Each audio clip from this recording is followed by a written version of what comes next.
This is your friendly reminder to never settle. How you do anything is how you do everything. And so it is so important that you don't settle for anything other than what you know you deserve.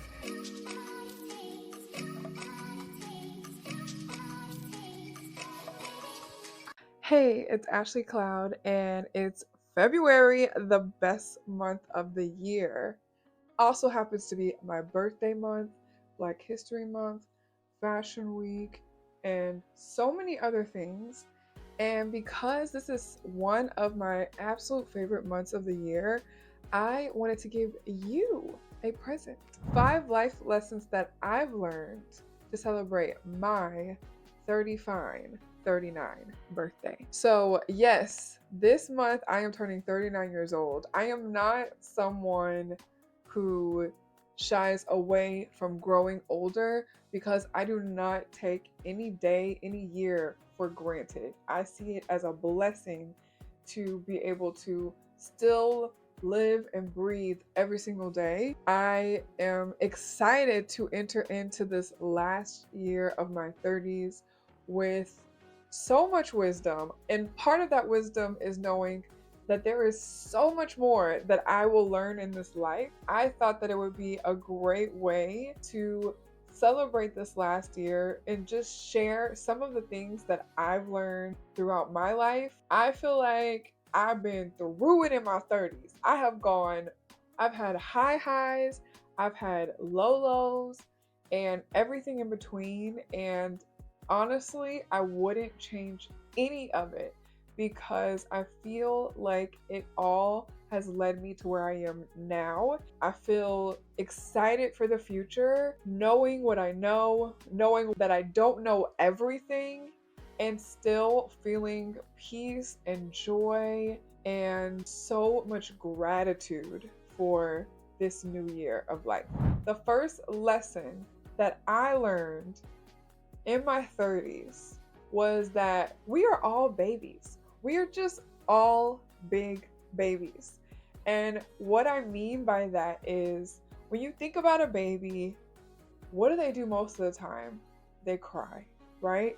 They are constantly voicing their needs not being met in some kind of way. And one thing that I realize is the needs of a baby and the needs of an adult are not that much different. So some of those needs are super basic, right? Having shelter, having clothing, being warm, making sure that you have nutrition, making sure that you feel safe. Also, things like feeling emotional security, being connected to others emotionally, having rest, also having play, having joy.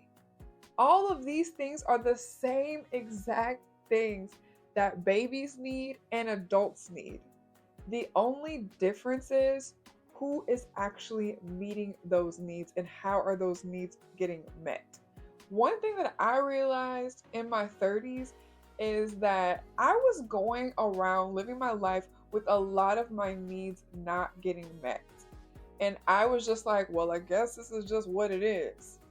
But what I realized is that was the source of me being extra burned out, tired, irritable, sad, easily ticked off is because my needs were not getting met in one space or another. And I think one issue for me is that I struggle with hyper independence, which I would say is kind of a learned condition that I'm trying to recover from. But because I felt like for some reason I couldn't meet the need, that meant that the need just couldn't get met. What I've realized with time in my 30s is those needs still need to be met.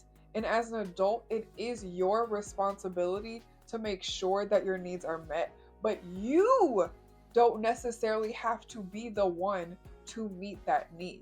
Sometimes it's making a phone call. Sometimes it's asking for the help that you need to make sure that that need is met. I think a part of the issue with us not getting our needs met is directly tied to what we think our capacity is to meet those needs.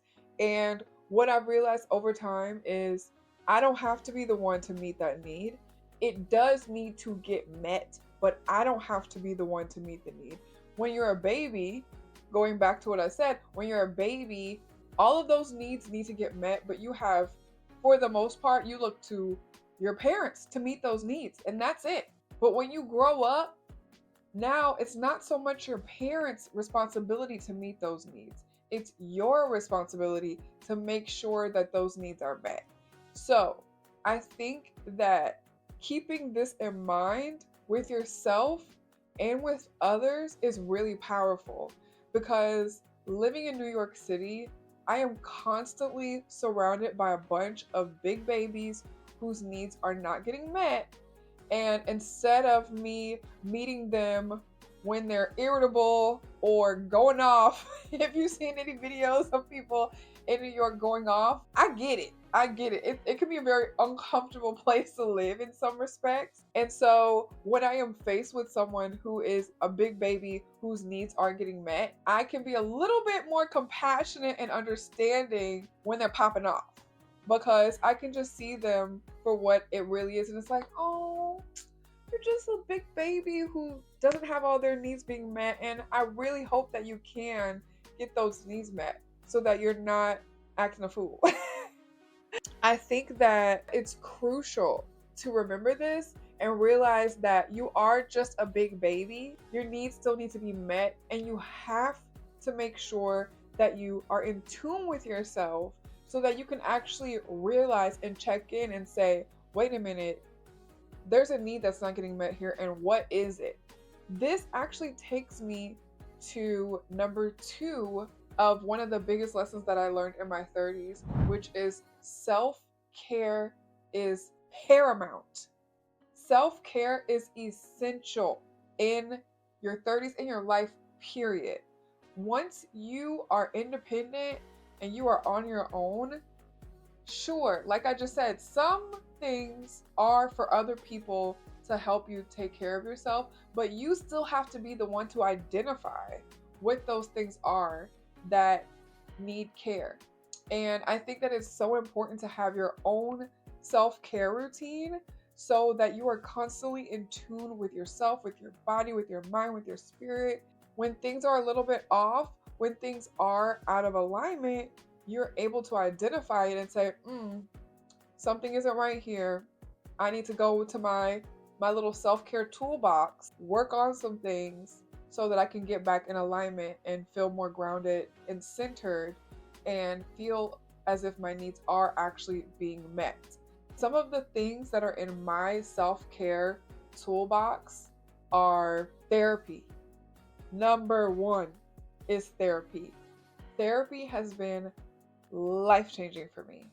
I started therapy when I was 30 years old. I had just gotten engaged and I was about to get married, but I started to suffer with extremely debilitating insomnia, which almost turned into a full-blown nervous breakdown.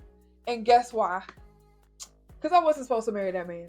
And I didn't realize it because I was not in tune with myself. I was not in tune with my intuition.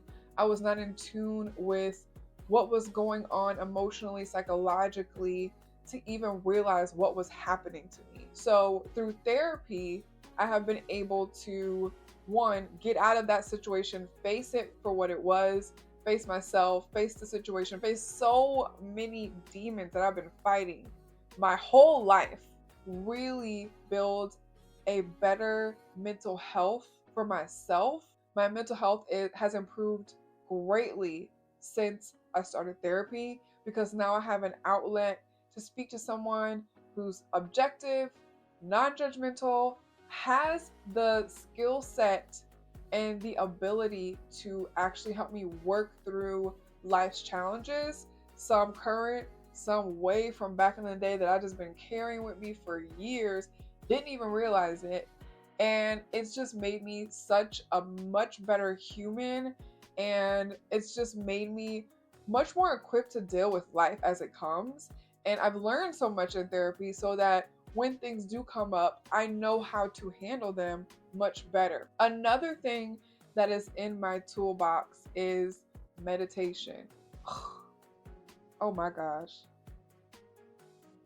Ooh, I'm getting chills just thinking about meditation. I'm actually sitting where I sit when I meditate. And meditation has been life changing for me.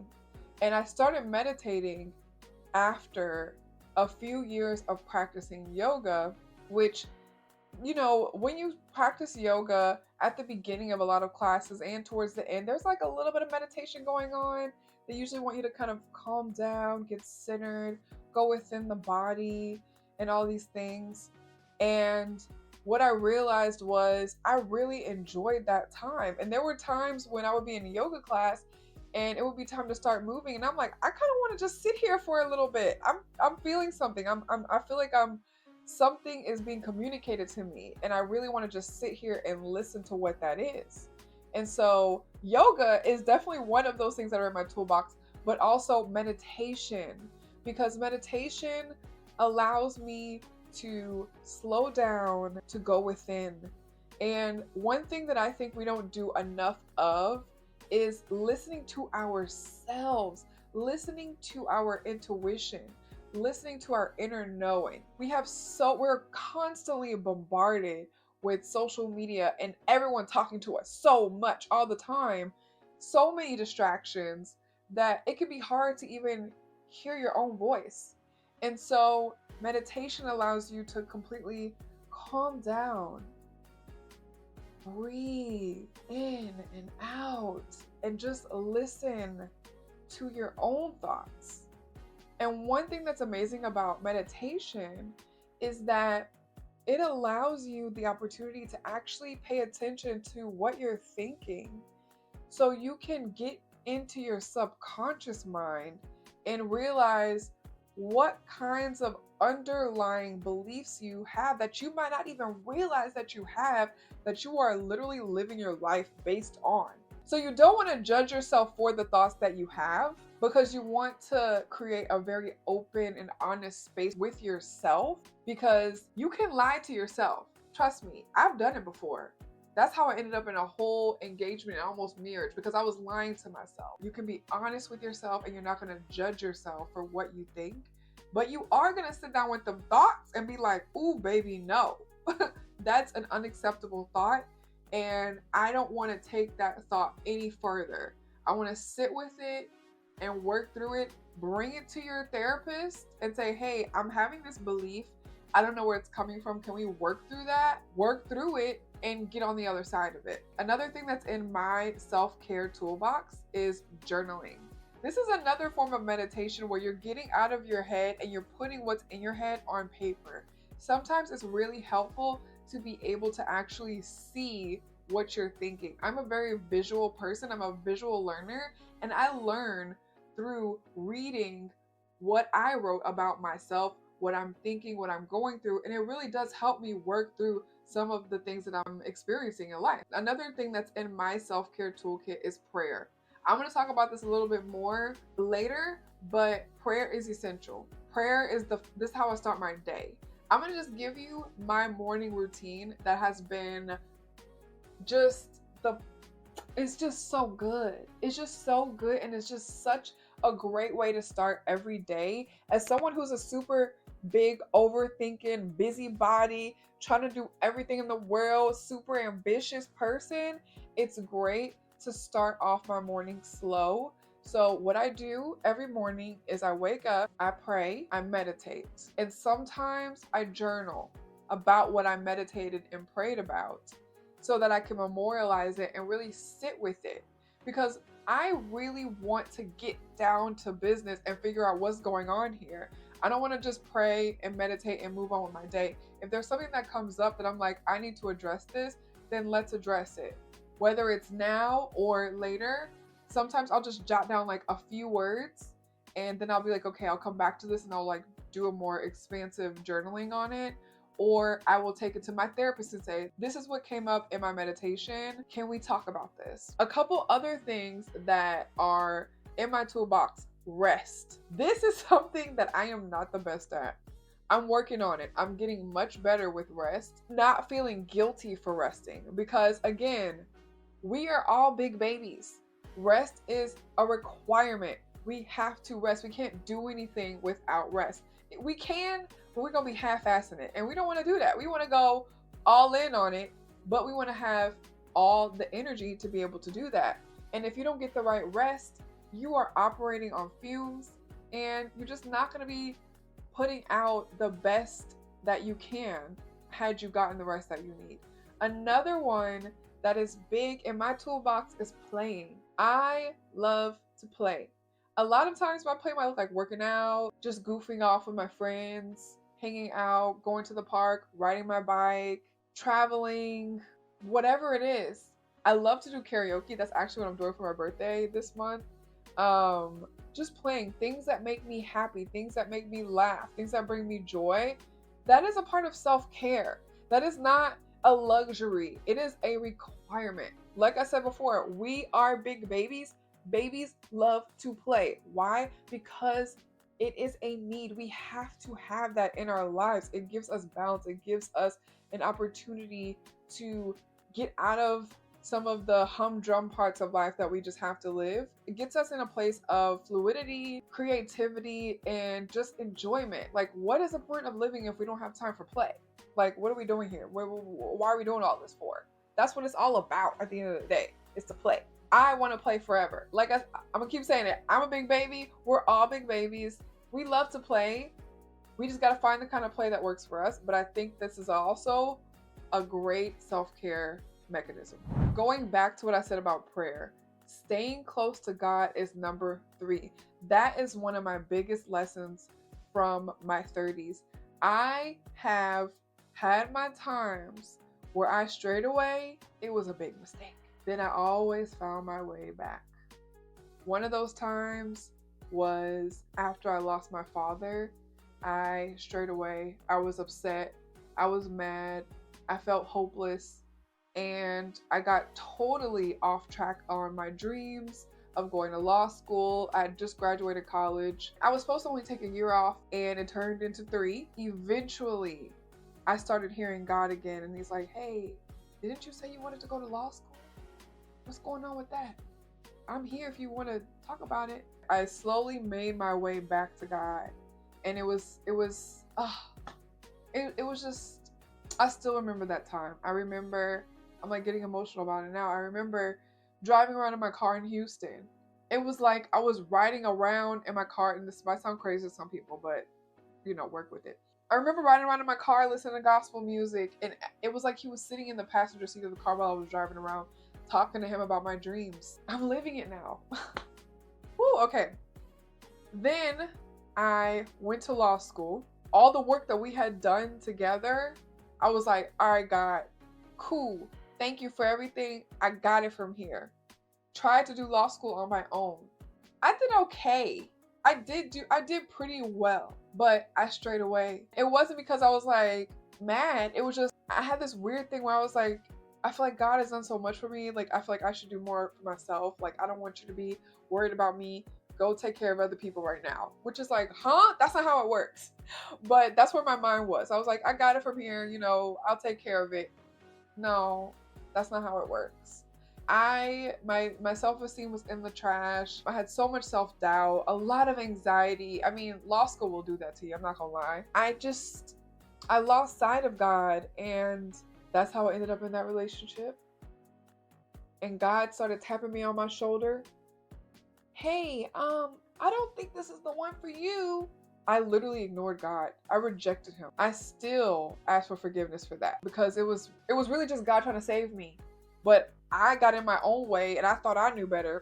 Okay, when does that ever work? Eventually, it got to the point where I was having insomnia. Now that God and I are so close, I now know what insomnia means for me. When I have insomnia, that means that God is trying to talk to me, but I'm so busy during the day, the only time he can reach me is when I'm asleep. And so now I realize that insomnia is him, hey, I need to talk to you. And so now, because I've learned to trust God with my whole life, and my vision, and my story, and my purpose, and everything, I don't bat an eyelash about it. I'm like, oh, okay, let's talk. Let's talk right now. And usually, What happens for me is I'll pray and then I'll meditate and then I start to hear. There was a quote from someone, I can't remember who it was. They said that prayer is talking to God and meditation is listening to God. And that's really what it is for me. Because prayer, a lot of times, I never did this, but when I'm praying, I'm not looking for God to talk to me necessarily at that moment, right? Like, I'm kind of like, hey, God, this is what I want. This is what I need. Thank you for all the blessings. Bless my family, bless my friends. Da, da, da, da, da. Okay, bye, and that's it. There's no time for God to. If he wanted to, he's kind of like, wait, you left. So that's why I pray now, and then I turn around. I literally pray on my knees at my bed. Then I turn around, come sit here, and then okay, based on what I just said, let me know what you think. That's literally my process, because I have realized how important it has been for me. And like I said, for me, I'm not trying to push anything on anyone, but if this is something that you're open to, this is what works for me. It has been life-changing. It keeps me close to God because every single day we are talking. Number 3 is staying in constant contact with God. Stay close to God. If that's something that you do and you're open to, stay close. It will make everything a lot easier. Number 4. Oh my gosh. This is like my mantra. This is definitely my saying for my 30s and really for my life, is never settle.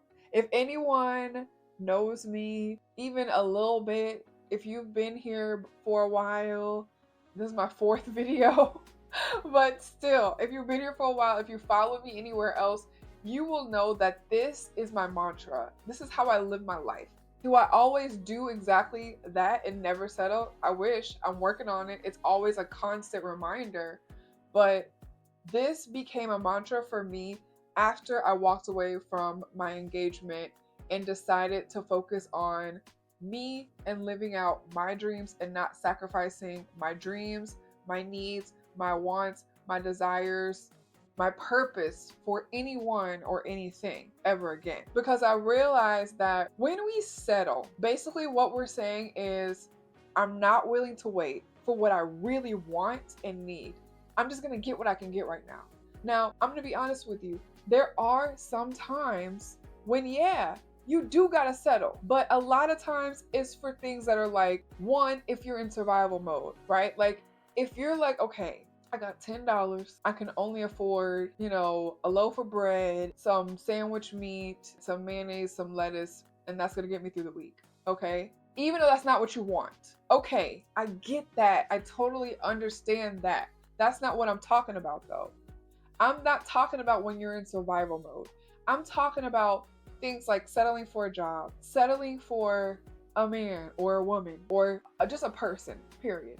Settling for friends, settling for your romantic partner, settling for all kinds of things that take up a lot of your time and space in your life because you're not willing to wait.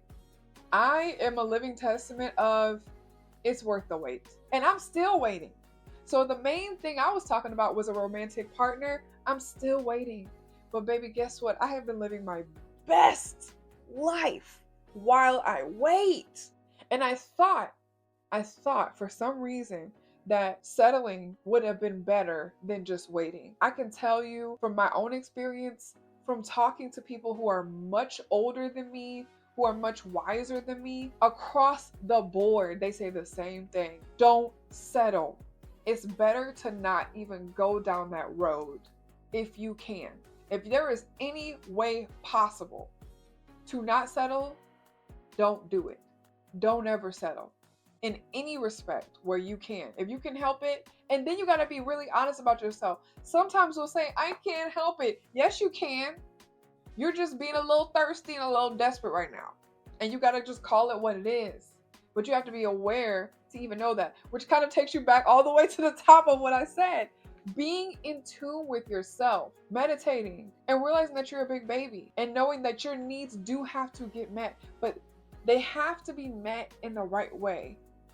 You can't just get whatever you can get, Because when you do that, you completely remove the possibility of you actually getting what you want and what you need and what you actually deserve. You cut it off. It's done. A lot of times it's no like, okay, I'm gonna just do this until I can get what I really want. Now, sometimes that's the case, but with big things like a partner, a job, things like that, sometimes you can, but sometimes you gotta make that hard decision and just wait it out for the real thing. Because what happens is when you have something that's just a gap filler, it's not really what you want, it's just something, you can't even see the thing that you're really supposed to have. Sometimes because there's no space for it. And sometimes because you're communicating to the universe. When you settle, you are communicating to the universe that this is all you want. This is it. This is good enough. But when you don't settle, you're communicating the exact opposite. This is not good enough for me. This is not what I want. I want better. And I'm willing to wait for it. When you communicate that, that's when you start receiving exactly what you're supposed to have. And sometimes you think you know what you need. Sometimes you think you know what you want until you create the space for the possibilities to be endless. When you limit the possibilities, that's all you get. But unless you open things up so that you can really have access to what you're supposed to have, that's when you don't have to settle and you still get what you want. Can you imagine not settling and still getting what you want? I'm here for everything, baby. Like we only get one life. We only get one go round. Why not go for the gusto?